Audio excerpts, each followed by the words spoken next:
November 6, 1983, Hawkins, Indiana. At Hawkins National Laboratory, a scientist flees an unseen threat, racing to an elevator. Lights flicker, a scream echoes, and he vanishes. That night, Mike Wheeler, Will Byers, Dustin Henderson, and Lucas Sinclair play Dungeons & Dragons in Mike's basement. Mike, the dungeon master, describes a Demogorgon attack. Will rolls a die, but it falls off the table, leaving the outcome unclear. Karen Wheeler ends the game due to the late hour. The boys bike home. Dustin challenges Will to a race. Alone on Mirkwood Road, Will sees a shadowy figure, panics, and races home. He locks the door, grabs a rifle, but the phone emits static and lights flicker. He hides in the shed where the Demogorgon appears, and Will disappears. Next morning, Joyce Byers notices Will's absence, scolds her son Jonathan, and calls Karen, learning Will left after 8 p.m. At school, Mike, Dustin, and Lucas realize Will is missing. Bullies mock Dustin's cleidocranial dysplasia, but Mike defends him. At the police station, Sheriff Jim Hopper dismisses Joyce's concern, assuming Will ran away. Joyce insists Will is sensitive and wouldn't leave, ruling out her ex-husband Lonnie. At the lab, Dr. Martin Brenner investigates a supernatural entity, mentioning a missing girl. Nancy Wheeler flirts with Steve Harrington. Her friend Barb Holland worries she's changing. At a diner, a bald girl in a hospital gown, 11L, appears. Owner Benny Hammond feeds her, noticing her 011 tattoo. Connie Frazier, posing as social services, kills Benny. Elle escapes. Joyce, emotional over Will's photos with Jonathan, answers a call hearing breathing and a growl, believing it's Will, but the phone sparks. Mike, Dustin, and Lucas defy Hopper's orders, search Mirkwood and find Elle in the rain. Mike hides Elle in his basement. Elle speaks little, mentioning bad men, and the boys learn she escaped Hawkins Lab. Mike offers clothes. Dustin and Lucas are wary, but Mike trusts her. Joyce, frantic over Will's disappearance, insists he called her despite the fried phone. She buys a new phone, demanding an advance from her boss, and believes Will's communicating through lights.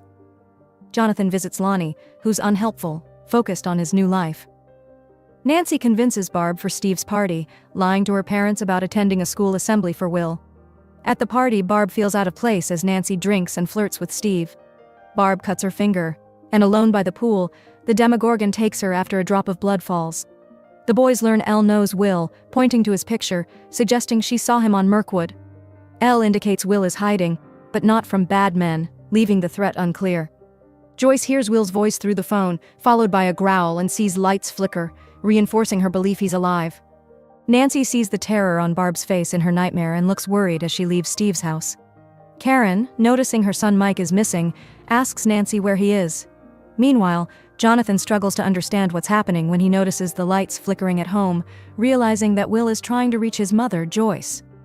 Joyce continues to believe that Will is alive and tries to communicate with him through the lights. Lucas and Dustin arrive at Mike's house and begin what they call Operation Mirkwood. While Dustin is teased for bringing snacks for the mission, Lucas shows up prepared with military supplies. The boys remind Eleven of how she closed the door with her mind, convinced she has more abilities, and ask for her help. At the same time, Chief Hopper tries to sneak into Hawkins Lab, clashing with the facility's security staff. Later, at a library, he researches the lab's history and comes across information about a scientist named Dr. Brenner. When Nancy learns that Barb is missing, she tries to piece together what happened at Steve's party. Looking at the photos Jonathan took that night, she notices a strange figure in the background. Meanwhile, Joyce paints letters on the wall and receives a message from Will that says "here," which convinces her even more that he's alive. Guided by Eleven, Mike and his friends head toward Will's house. However, Chief Hopper and his team discover what they believe to be Will's body. Heartbroken, Mike thinks Eleven has lied to them. When Chief Hopper says that Will's body was found in a quarry, Joyce insists she has spoken to Will through the lights and claims he is still alive. Joyce explains that Will is being chased by a monster without a face, and that the creature came out of the wall. Hopper thinks Joyce is hallucinating from grief and tells her he experienced similar things after his own daughter's death. Meanwhile, Mike, Dustin, and Lucas decide to take Eleven to the school's Heathkit radio, a stronger transmitter, to help find Will. At the school, a memorial service is being held in Will Byers' honor. In the hallway, they encounter a group of kids being bullied. Mike gets angry when Troy, one of the bullies, mocks Will and he slaps him. When Troy and his friend try to attack Mike, Eleven uses her powers to scare Troy, making him wet himself. Nancy talks to the police about Barb's disappearance. The officers suggest Barb might have run away or left after an argument with Nancy and Steve. Nancy explains what happened at Steve's house the night Barb vanished. Joyce refuses to identify Will's body at the morgue and argues about it with Jonathan. Jonathan believes his mother has lost touch with reality, but Joyce refuses to give up her belief that Will is alive. Hopper runs into a state official near a local bar and chats with him. The official turns out to be one of the officers who found Will's body. When Hopper learns that the quarry where the body was discovered is owned by a private company, not the state, he grows suspicious and realizes the man is lying. He pressures him to reveal what really happened. Meanwhile, Mike and his friends are in the radio room, waiting for Eleven to use her powers to locate Will. Eleven hears Will's voice and begins to cry. Will says the place he's in feels like home, but is dark and empty. Nancy meets up with Jonathan and continues examining the photos he took. She points out the strange creature in the pictures. Jonathan starts to believe Nancy's story and realizes that Barb may have been taken by the same thing. Hopper decides to break into the morgue to examine Will's body himself. Using a fake excuse, he manages to get inside and soon discovers that the body is fake.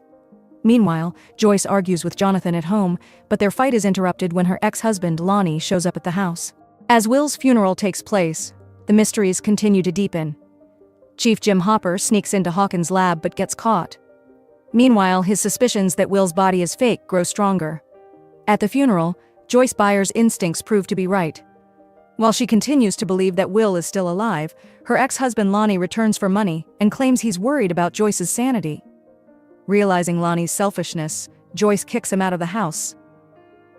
The kids continue their efforts to find Will. The messages they receive from him through the radio strengthen their belief that he might be trapped in a parallel dimension. Their teacher, Mr. Clark, explains the massive energy required to open a gateway between dimensions.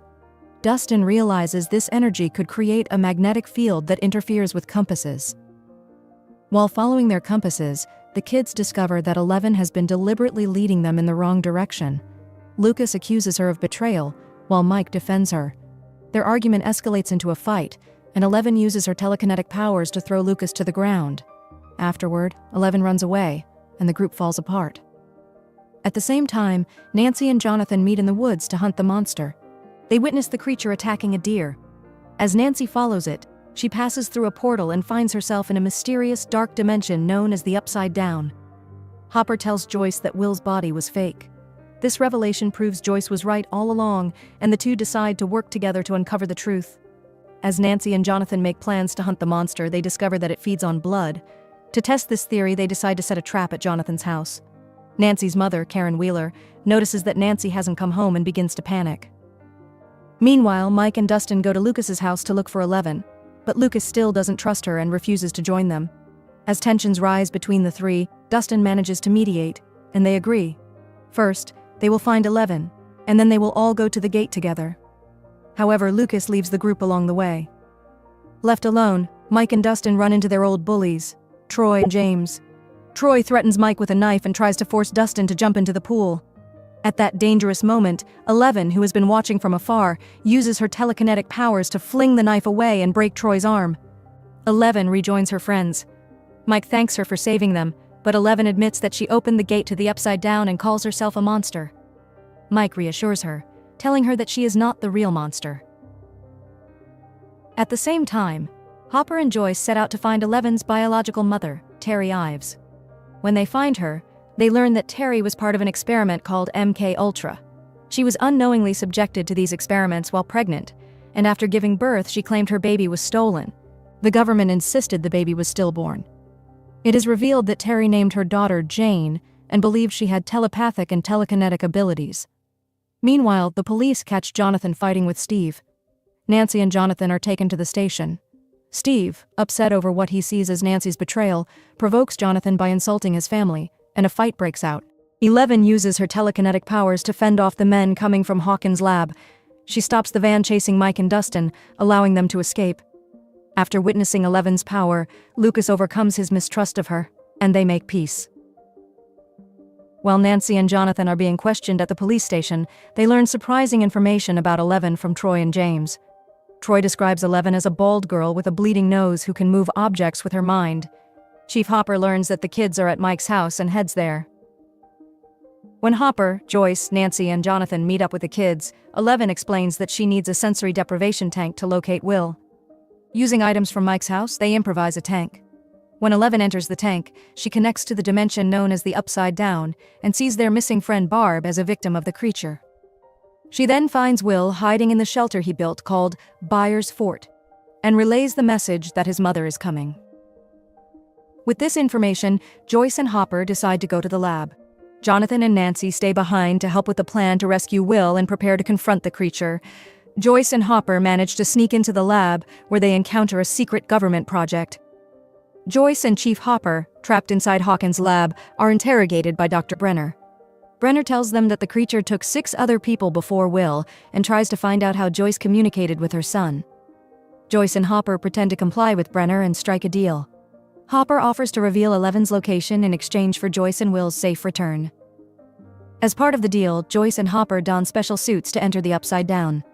Inside, Joyce finds Will while Hopper encounters the creature's eggs and surrounding life forms.